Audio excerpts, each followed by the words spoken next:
아브라함은 믿음의 조상으로 인정을 받기까지 큰 시험들을 당해야 했고 여러 시련을 이겨내야 했던 사람입니다.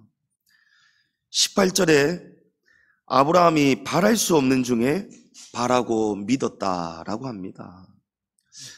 여러분, 믿음에 대해서 성경이 여러 가지로 정의를 합니다마는 오늘 본문에서 믿음은 무엇입니까? 믿음은 바랄 수 없는 중에 바라고 믿는 것.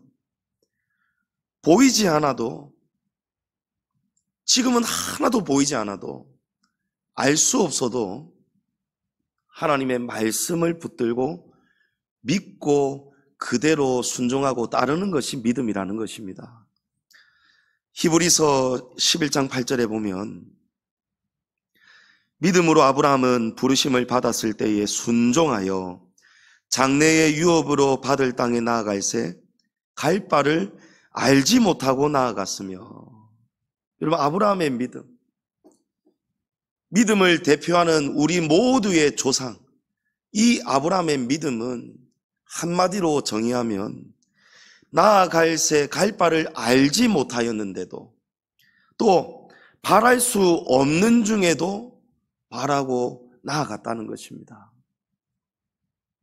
알 수 없지만, 아무것도 보이지 않지만 하나님이 가라고 할 때에 나아갔던 믿음, 여러분, 그것이 우리 믿음의 조상 아브라함의 믿음입니다.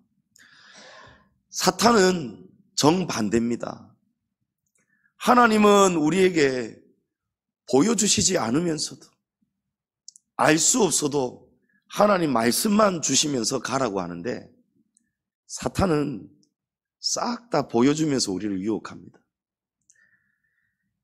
다 보여주면서 자기를 따라오라고 합니다. 이 사단이 감히 예수님에게까지 시험했지 않습니까? 마태복음 4장에 보면 마귀가 또 그를 데리고 지극히 높은 산으로 가서 천하만국과 그 영광을 보여 이르되 만일 내게 엎드려 경배하면 이 모든 것을 내게 주리라. 이에 예수께서 말씀하시되 사탄아 물러가라. 기록되었으되 주 너의 하나님께 경배하고 다만 그를 섬기라 하였느니라. 그럼 사단의 방법, 하나님의 방법이 완전히 다르죠. 사단은 천하만국 높은 곳으로 데려가서 온 천하만국을 다 보여주면서 내게 엎드리고 경배하면 이 모든 것을 줄 것이다. 사단은 보여주면서 우리를 유혹합니다. 그러나 하나님은 보여주지 않으시면서 가라고 하십니다. 오라고 하십니다. 또 하나님은 보이지 않는 것이 진짜다, 영원하다라고 말씀합니다. 보이는 것은 잠깐이요 보이지 않는 것이 영원함이니라. 사탄은 우리의 이 육신의 이 안목, 정욕, 시각적인 것들을 가지고 우리를 유혹하는 거예요. 믿음이 연약한 성도들은요, 눈앞에 보이는 것을 그대로 따라가는 거예요. 그런데 믿음이 성숙되고 믿음으로 살아가는 성도는 눈에 보이는 것을 쫓아가는 것이 아니고 하나님의 말씀, 지금 당장은 눈앞에 보이지 않지만 여전히 내 환경은, 내가 처해 있는 이 환경은 여전히 깜깜하고 어두운 것 같지만 그러나 하나님의 약속된 말씀, 그 말씀을 바랄 수 없는 것 같은데 지금은, 그러나 바랄 수 없는 중에 바라고 믿는 것이 하나님이 우리에게 원하시는 믿음인 줄을 믿습니다. 하나님은 보여주시지 않으면서 지금은 보이지 않지만 내 말씀만 믿고, 하나님의 말씀만 믿고 따라오라고 하십니다. 그 믿음을 복되다고 하십니다. 요한복음 20장 29절에 예수께서 이르시되 너는 나를 본고로 믿느냐? 보지 못하고 믿는 자들은 복되도다. 여러분, 이것이 믿음의 원리입니다.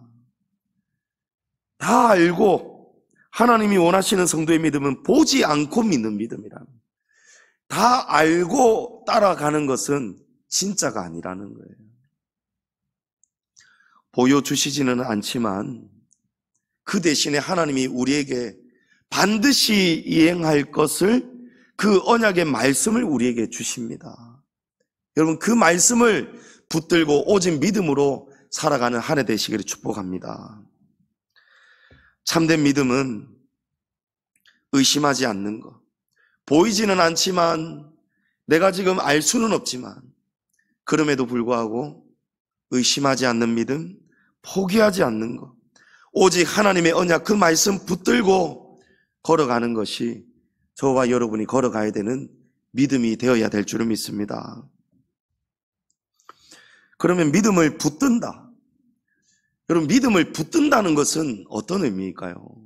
믿음을 붙든다는 것은 보이지 않아도 그 믿음을 우리가 살아낸다, 그 믿음대로 순종해낸다, 이런 뜻입니다. 이 믿음은 행함이 없으면 죽은 믿음이라거든요. 그래서 우리가 오직 믿음으로 살게 하소서라는 것은요, 우리가 머리로만 아는 것 말고요, 눈으로 보고 따라가는 것이 아니고, 보이지 않아도 하나님이 내게 주시는 언약의 말씀을 붙들고, 또 주일마다 듣는 이 말씀을 붙들고 우리가 실제로 그 말씀대로 한 주간 한 주간 하루하루를 살아가는 것입니다. 이 믿음이 그러면 언제 우리 안에서 나타나야 될까요? 믿음이 나타나는 때는 형통하고 좋을 때 절대 나타나지 않습니다. 오히려 만사가 형통하고 마음이 즐겁고 감사가 넘치고 이럴 때에는 믿음의 능력이 우리 안에서 나타날 일이 잘 없습니다. 만사가 형통한 것이 눈앞에 싹 다 보이는데요, 장사가 잘 되지요, 사업이 잘 되지요, 자녀들이 장래가 지금 활짝 열리고 있지요. 만사가 다 꽃피고 열매 맺고 다 잘 되는 거예요. 그러면 훤히 눈앞에 형통한 게 보이는데 더 이상 무엇을 바랄 게 뭐가 있겠습니까? 여러분, 믿음이 뭐라고 했습니까? 바랄 수 없는 중에 바라는 것이 믿음이라는 거예요. 더 이상 바랄 게 없을 때에는 믿음이 역사가 나타나지 않는다는 것입니다. 믿음의 역사가 그러면 언제 일어난단 말입니까? 여러분, 반대죠. 훤히 보일 때가 아니고 앞이 보이지 않을 때, 막막할 때 말입니다. 알 수 없을 때, 길을 알 수 없을 때, 캄캄할 때, 내 영혼이, 내 육신이 약해질 때로 약해졌을 때, 여러분, 그때 믿음으로 그때 사는 것입니다. 고린도후서 12장 9절에 사도 바울이 이 육체의 가시 때문에 하나님께 3번을 기도하였는데, 3번 기도하였는데도 하나님이 그 병을 고쳐주시지 않는다고 하시면서 이 말씀을 하시는 겁니다. 나에게 이르시기를 내 은혜가 내게 족하도다. 이는 내 능력이 약한 데서 온전하여짐이라 하신지라. 그러므로 도리어 크게 기뻐함으로 나의 여러 약한 것들에 대하여 자랑하리니 이는 그리스도의 능력이 내게 머물게 하려 함이라. 여러분, 이 속에 믿음이 담겨 있습니다. 왜 하나님이 안 고쳐주신다고 합니까? 나에게 이르기를 내 은혜가, 바울아, 내가 너에게 주는 신령한 은혜가 지금 너의 그 약함 때문에 족하다는 거예요.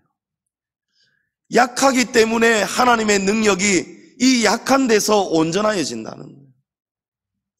앞이 보이지 않고 병도 낫지 않고 약해져 있는데 하나님은 우리가 약할 때에 강함이 되어주시는 하나님, 그 하나님이 우리가 믿음으로 바라봐야 되는 믿음의 대상이 되시는 거예요. 우리가 믿음을 붙들고 서는 때는요, 여러분, 훤한 대낮이 아니고 앞이 하나도 보이지 않는 캄캄한 밤입니다. 캄캄한 밤에 우리가 얼마나 무언가를 간절하게 의지하고 찾게 됩니까? 빛이 있었으면, 누군가 나를 좀 잡아주었으면, 한 치 앞도 보이지 않을 때에, 불안할 때에, 여러분, 그럴 때에 하나님을 믿음으로 붙드셔야 되는 거예요. 사면초가로 막히고 안절부절, 자불안석, 어떤 대안도 없을 때, 나를 도와줄 기인이 어디에도 없을 때, 여러분, 바로 그때가 우리 안에서 그리스도의 능력이 나타나는 때임을 믿으시기 바랍니다. 그런 순간이 우리가 하나님을 가장 가까이 만날 수 있는 때입니다. 야곱이 하나님을 언제, 어느 때에 만나죠? 사면초가일 때. 야복강에 홀로 있습니다. 식구들과 재물들 먼저 건너보내고 야곱이 딱 혼자 남게 되었어요. 야곱은 절대 혼자 있고 싶지 않았어요. 근데 지금 너무 앞이 보이지가 않는 거예요. 야곱이 얼마나 잔머리를 잘 굴리는 사람입니까?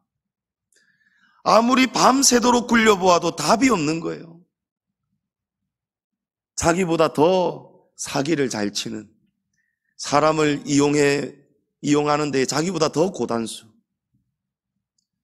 외삼촌 라반, 그쪽으로 돌아갈 수도 없지요.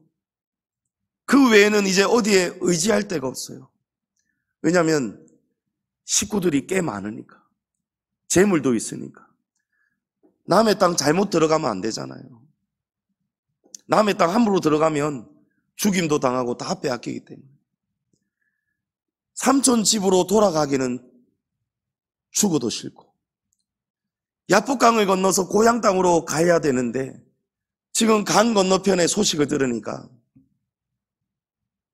자기가 장자권을 사기쳐서 빼앗아가지고, 그 바람에 형 에서가 동생을 죽이려고 하니까 어머니 리브가가 오래전에 야곱을 외삼촌 집으로 피신시켰잖아요. 근데 이제는 자기 집으로 돌아가지 않을 수가 없는데, 야곱이 온다는 소식을 듣고 에서가 사병을 수백 명을 거느리고 야곱을 죽이려고 지금 달려오고 있는 거예요. 그럼 얼마나 지금 캄캄한 때입니까? 최악의 경우잖아요. 인생의 끝자락이잖아요. 그동안에 야곱이 잔머리 굴려가면서 불려왔던 가정들, 재물들, 이제 싹 다 이제 끝나게 생겨버렸어요. 그때에 야복강에 하나님이 찾아오시죠. 야곱이 그 천사를, 하나님을 붙들고 날이 새도록 밤이 새도록 놓지를 않았습니다. 당신이 내게 복을 주시지 않으면 놓을 수가 없습니다. 그때에 하나님이 야곱의 환도뼈를 빵 내리치시죠. 그때부터 야곱은 매 순간 쩔뚝쩔뚝 환도뼈가 으스러졌기 때문에 쩔뚝쩔뚝 절름발이 걸음으로 살아가는 거예요. 그러면서 하나님이 야곱의 이름을 너를 더 이상 야곱이라 하지 않고 이스라엘이라 하리라. 야곱의 삶이 바뀌는 거예요. 운명이 바뀌는 거예요. 어떻게 바뀝니까? 그 브니엘, 야복강에서 만났던 그 하나님, 내가 믿음 없이 살아보았더니 결국에는 망하게 되었는데, 밤새 아무리 머리를 굴려도 이 에서의 문제를 해결할 방법이 없었는데, 에서를 붙드는 것이 아니고 하나님을 만나고 하나님을 붙들어 버리니까, 하나님을 놓지 않으니까 그 하나님께서 야곱의 이름을 바꾸어 주시고 운명을 바꾸어 주시니까 그 다음날 어떤 일이 벌어지죠? 살기가 가득했던 에서의 마음이 눈 녹듯이 다 사라져버리고, 야곱에 대한 그 분노가 싹 사라져버리고, 형제가 부둥켜 안고 입을 맞추면서 안심하라 안심하라 하면서 야곱의 안위를 다 보장해 주었다는 거예요. 여러분, 사람이 해결할 수 없는 문제 누가 해결해 주십니까? 하나님이 해결해 주시는 거예요. 야곱이 그 다음부터는 이 사건을 절대 잊을 수가 없는 거예요. 왜냐하면 잊으려고 해도 매일매일 걸을 때마다 하나님이 왜 야곱을 치셨을까요? 야곱을 왜 약하게 하셨을까요? 이 약함을 통해서 날마다 온전해지라고 하는 거예요. 하나님을 잊지 말라는 거예요. 야곱의 한도뼈를 너 왜 이렇게 살았냐? 너 왜 이렇게 믿음 없이 살았냐? 하나님이 믿음을 가지고 살라고 약함을 주시더라는 거예요. 다시는 하나님을 잊어버리지 않도록. 아브라함은 전능하신 하나님의 능력을 믿었습니다. 17절에 보면 그가 믿은 바 하나님은 죽은 자를 살리시며 없는 것을 있는 것으로 부르시는 이시니라. 하나님께서 아브라함에게 아들을 주리라 이 말씀을 주셨을 때에는 이미 아브라함과 사라가 생명을 잉태할 수가 없는 죽음의 상태였습니다. 19절에 보면 그가 100세나 되어 자기 몸이 죽은 것 같고 사라의 태가 죽은 것 같음을 알고도 믿음이 약하여지지 아니하고. 아브라함이 자기 몸을 알았다는 거예요. 자기는 이미 100세가 되었기 때문에 자녀를 생산할 수가 없고 사라도 이미 죽은 몸, 경수가 다 끊어지고 태가 이미 죽어 있는 상태였어요. 그런데도 불구하고 아브라함은 이 믿음이 약해지지 않았다는 거예요. 성도님 여러분, 세상을 초월하는 믿음은 우리의 이성, 과학, 상식, 각자의 모든 경험을 여러분 믿음 앞에서는 다 열애시키셔야 돼요. 믿음이 왜 자꾸 우리가 멈추느냐, 믿다가도 왜 안 될 것 같고 의심이 생기고 포기하게 되고 낙심하게 되느냐, 전부 다 우리의 생각에 속는 거예요. 안 될 것 같다는 거예요. 내 상식으로 세상의 모든 과학적인 일들, 객관적인 사실에 비추어 볼 때 이거는 안 이루어진다, 안 된다, 여러분 스스로 포기해버리는 거예요. 하나님은 우리를 보이지 않는 능력 가운데로 인도해 가고 계십니다. 우리는 보이는 것을 자꾸 생각하는데 하나님은 우리가 생각지도 못한 길을 열어주시는 분임을 믿으시기 바랍니다. 오늘 본문 20절 이하에 보면 믿음이 없어 하나님의 약속을 의심하지 않고 믿음으로 견고하여져서 하나님께 영광을 돌리며 약속하신 그것을 또한 능히 이루실 줄을 확신하였으니 그러므로 그것이 그에게 의로 여겨졌느니라. 여러분, 믿음이 없는 게 뭐라고 합니까? 하나님의 약속을 의심하는 것이 믿음이 없는 거라는 거예요. 우리가 하나님을 의심하면 여러분 능력이, 역사가 나타날 수가 없습니다. 다른 사람은 안 된다라고 할 때에 우리는 된다라고 해야 되는 거예요. 여호수아와 갈렙처럼 나머지 10명의 정탐꾼들은 무엇을 보았습니까? 전부 다 눈에 보이는 것만 봤어요.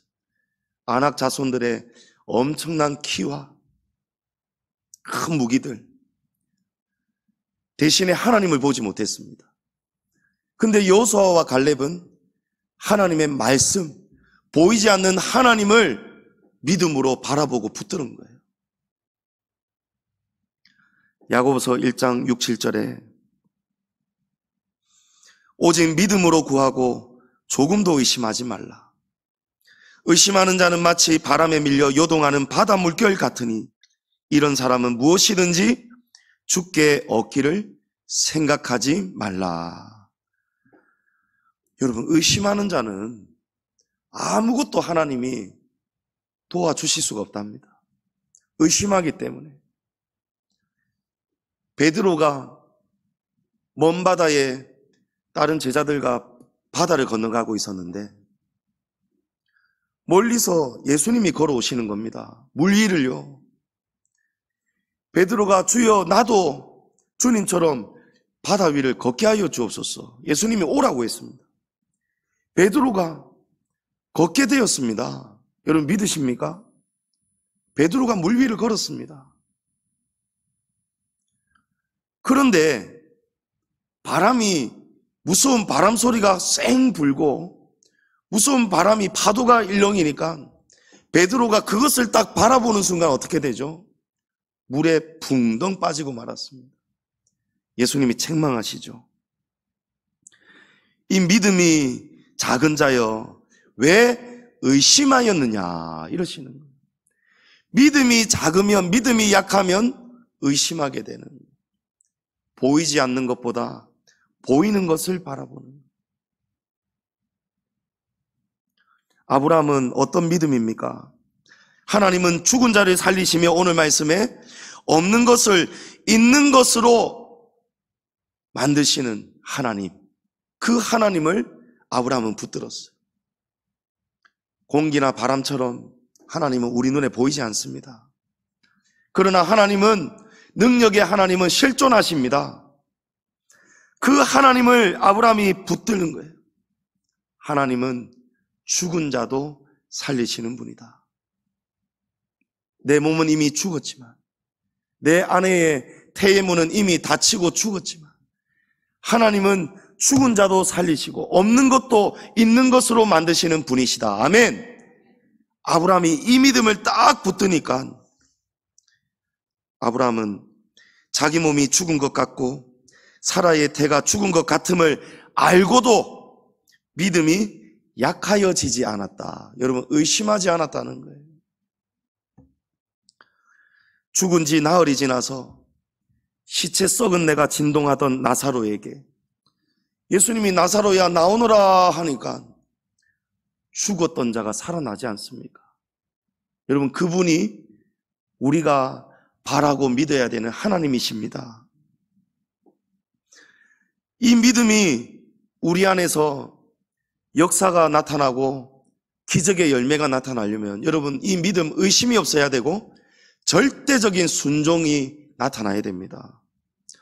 아브라함이 100세에 얻은 귀한 독자 이삭, 번제로 왜 바칠 수 있었습니까? 절대적인 순종이 있었기 때문에. 하나님께 두말하지 않아요. 하나님 왜 이러십니까? 죽었던 우리 몸을 살리셔서 이 아들 잉태하고 주실 때는 언제고 왜 이제는 이 아들을 죽이라고 하십니까? 라고 따지지 않았다는 거예요. 따져 묻지 않았다는 거예요. 의심하지 않았다는 거예요. 여러분, 그것이 믿음입니다. 하나님이 그러실 때는 다 이유가 있으시다.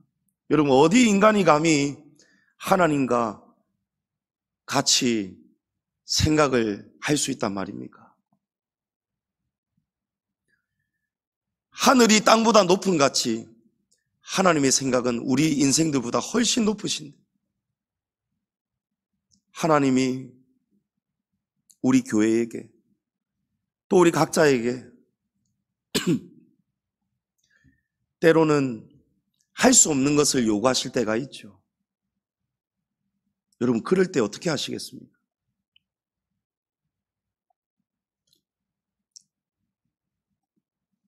죄송합니다.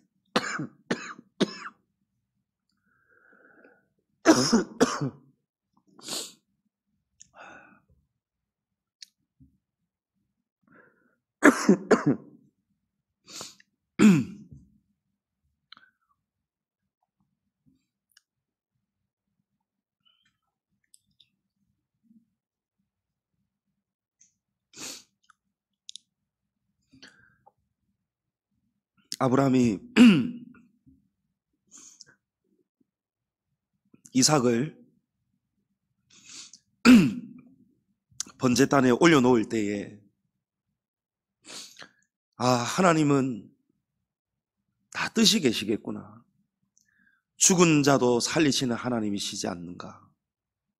이런 믿음이 있으니까 아브라함은 하나님이 독자를 번제로 바치라, 죽이라 하시는 것까지도 아브라함은 순종하더란 말이에요. 하나님은 감당할 수 없는 것을, 우리가 감당할 수 없는 것을 요구하지 않으시기 때문입니다. 고린도전서 10장 13절에 보면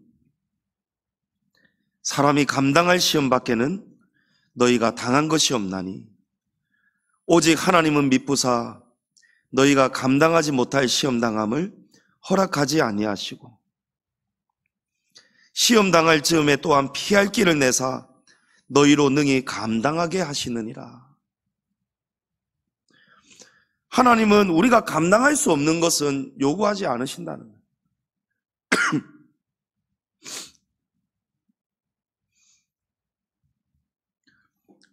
우리가 시험을 이겨내고 그 시험 당하고 있으면 하나님은 피할 길을 또 열어주신다는 거예요. 문제가 어디에 있습니까? 왜 우리가 감당을 못합니까? 왜 시험에 빠지고 넘어질까요? 믿음이 없기 때문에 그렇습니다. 여러분, 믿음만 붙들면요, 어떠한 시험도 고난도 시련도 다 이겨낼 수가 있습니다. 자기 자식을 죽이라고까지 하나님이 하시는데 여러분, 그 시험을 어떻게 이겨낼 수 있습니까? 아브라함이기 때문에 하나님이 그 시험을 주신 거예요. 저와 여러분한테는 하나님이 그 말씀 안 하시는 거예요. 하나님은 우리 교회에게, 우리 교회가 할 수 있는 것을 감당하라고 하나님은 던져주시는 거예요. 조상훈 목사가 할 수 있는 것, 여러분 각자가 할 수 있는, 감당할 수 있는 그 믿음의 분량만큼을 하나님은 올 한 해에도 우리에게 시험을 하시고 크고 작은 시련도 지나가게 하실 것입니다. 그러나 이 시험의 목적은 다 무엇입니까, 여러분? 복입니다, 복. 오늘 마지막 말씀에 보면 22절에 보면 그에게 의로 여겨졌다. 그러므로 그것이 그에게 의로 여겨졌다. 여러분, 무엇이 믿음입니까? 바랄 수 없는 중에 바라보는 것. 죽은 자도 살리시고 없는 것도 있게 하시는 하나님. 그러므로 그 하나님의 말씀을 무조건하고 의심하지 않고 포기하지 않고 절대적인 순종과 복종으로 하나님의 말씀을 붙들고 살아가는 것. 여러분, 이것이 믿음으로 사는 방법입니다. 하나님은 이스라엘 백성을 성경에서 무화과나무로 빗대어 설명합니다. 여러분, 무화과나무는 특이한 나무죠. 원래 꽃이 있어야 되고 꽃이 떨어진 자리에 열매가 맺어지지 않습니까? 근데 무화과나무는 꽃이 없습니다. 보이지 않습니다. 보이지 않는데도, 꽃이 보이지 않는데도 무화과나무는 열매를 맺는 거예요. 무화과나무가 이스라엘입니다. 바로 저와 여러분입니다. 우리 눈에는 보이지 않지만 능력의 하나님이 이스라엘을 책임지고 계시니까 꽃은 보이지 않는데 보이지 않는 꽃이 사라진 그 자리에 무화과나무 열매가 맺어지더라는 거예요. 여러분, 지금 보이지 않는다고 의심하거나 포기하지 마시기를 바랍니다. 요셉이 애굽의 총리가 되기 바로 직전 날까지 요셉이 무슨 옷을 입고 어디에 있었는지 아십니까? 제수복을 입고 감옥에 있었습니다. 조금 전까지 요셉이 제수복을 입고 감옥에 갇혀 있었습니다. 그런데 어느 한순간이 되니까, 때가 되니까 그 제수복을 입은 채로 감옥에 있던 요셉이 바로 왕 앞에 서게 되면서 한순간에 애굽의 총리 대신이 되더라는 거예요. 안 보이는 것 같았는데, 꽃이 없었는데, 열매가 없을 줄 알았는데 어느 순간 되니까 열매가 다 맺어지더라는 거예요. 여러분, 여리고성이 무너지기 직전까지 여러분 전조현상이 있었을까요? 금이 조금이라도 가고 뭔가 뚜두두두두 그런 흔적들이 있었을까요? 하나도 없었습니다. 여리고성은 뭔가의 충격에 의해서 무너진 성벽이 아니에요. 여리고성은 눈에는 절대로 무너지지 않을 것처럼 보이는데, 저게 무너질 징조가 하나도 보이지가 않는데, 마지막 날에 7바퀴를 돌고 제사장들이 나팔을 불 때에 일제히 와 하고 고함을 지르고 하나님을 찬양하고 하나님이 주신 그 방법대로, 이게 무슨 방법입니까, 여러분? 과학적으로도 이성적으로도 상식적으로도 경험적으로도 이런 전쟁 방법은 듣도 보도 못했는데 한 사람도 이의를 제기하지 않고 의심하지 않고 모든 이스라엘 군대가 하나가 되어서 딱 여호수아의 명령에, 여호수아가 하나님께 받은 그 말씀에, 그 명령에 그대로 순종을 하니까요, 방금까지 금 하나도 가지 않았던 아주 견고한 여리고 성벽이 와르르 다 무너지잖아요. 기적이 일어나지 않습니까? 여러분, 언제 기적이 일어납니까? 하나도 보이지 않을 때, 절대로 기적이 일어나지 않을 것처럼 보이지만 하나님의 약속의 말씀을 붙들고 그 방법대로 묵묵히 살아갈 때, 그럴 때에 방금 전까지 감옥에 제수복이 입고 있었는데 순식간에 하나님이 애굽의 총리 대신으로 높여주시고, 실금 하나 가지 않았던 그 견고한 난공불락의 성 여리고성이 하나님 말씀대로 마지막까지 딱 채우고 순종을 하니까 와르르 무너지더라는. 하나님은 우리가 감당할 수 없는 것을 요구하지 않으신다는 것을 꼭 기억하시기 바랍니다. 올 한 해 내게 어떤 일이 일어나도 이거 하나님이 내가 감당할 수 있으니까 이 일을 허락하시는구나. 하나님이 우리 양지중앙교회가 이거를 감당할 수 있으니까 또 이런 길을 열어주시는구나. 또 이런 때를 지나가게 하시는구나. 할렐루야. 이 또한 지나가리라. 이 또한 내가 감당해내리라. 여러분, 그 믿음 가지셔야 되는 거예요. 마가복음 9장에 보면 예수님께서 베드로와 야고보와 요한 이 3명의 제자만 데리고 산에 올라가셨다가 예수님의 옷에서 광채가 내고 변형되시는 모습, 이른바 변화산 사건이 일어나고 있을 때에 그 산 밑에는 어느 한 아버지가 귀신 들린 아들을 데리고 와서 이 아들의 귀신을 쫓아달라고 밑에 있는 예수님의 남은 제자들에게 부탁을 했습니다. 이 제자들이 귀신을 쫓아내려고 막 기도를 했겠죠. 근데 쫓아내지 못했어요. 능력이 하나도 나타나지 않았습니다. 그 주변에 있던 바리새인 서기관들, 너희가 예수의 제자라고 하더니 별거 없구나. 온 세상에게 조롱을 당하고 있었어요. 망신을 당하고 있었어요. 그때 예수님이 내려오셨는데 무슨 일이냐 자초지종을 들으시더니 예수님이 제자들을 책망하시죠. 이제 예수님이 내려오신 것을 알고는 그 아버지가, 아니, 이 아들을 귀신이 그를 죽이려고 불과 물에 자주 던지는데 무엇을 하실 수 있거든 우리를 불쌍히 여기사 도와주옵소서. 이 아버지의 믿음이 무엇입니까? 믿음에 확신이 없는 거예요. 무엇을 좀 하실 수 있거든 혹시 가능하다면 내 아들이 좀 고쳐달라는 거예요. 예수님은 이 믿음을 허락하지 않습니다. 할 수 있거든이 무슨 말이냐? 전지전능한 능력이 있는 하나님 앞에 무언가를 바라고 구하면서 할 수 있거든이 무슨 말이냐? 하나님은 모든 것을 할 수 있는데 그런 믿음이 없이 무엇을 구한단 말이냐, 이런 뜻이거든요. 그래서 예수님이 기적이 일어나려면 믿는 자에게라야 능히 하지 못할 일이 없느니라. 믿음이 없으면 역사가 일어나지 않는다는 거예요.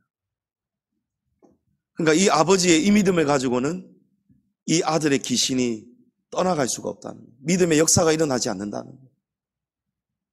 그때에 이 아버지가 없던 믿음이 그때 자라기 시작하는 거예요. 불가능 앞에서. 앞이 더 캄캄해지는 바로 그 순간에 이 없던 믿음이 자라서 터져 나오잖아요. 기도가 터져 나오잖아요. 이 아버지가 소리를 지르면서 나의 믿음 없는 것을 도와주소서. 예수님께 막 부르짖었네요. 절규가 나오는 거예요. 이 속에 있는 것이 막 터져 나오는 거예요. 진심이 터져 나오는 거예요. 나의 믿음 없는 것을 도와주소서. 여러분, 이런 기도도 참 멋진 기도예요. 나는 왜 이래 믿음이 안 자라노 하지 마시고, 하나님, 나의 믿음 없는 것을 좀 도와주십시오. 찬양할 때 어떤 성도님들은 막 은혜를 받고 눈물을 흐르고 하는데, 하나님, 내 믿음은 언제 자란단 말입니까?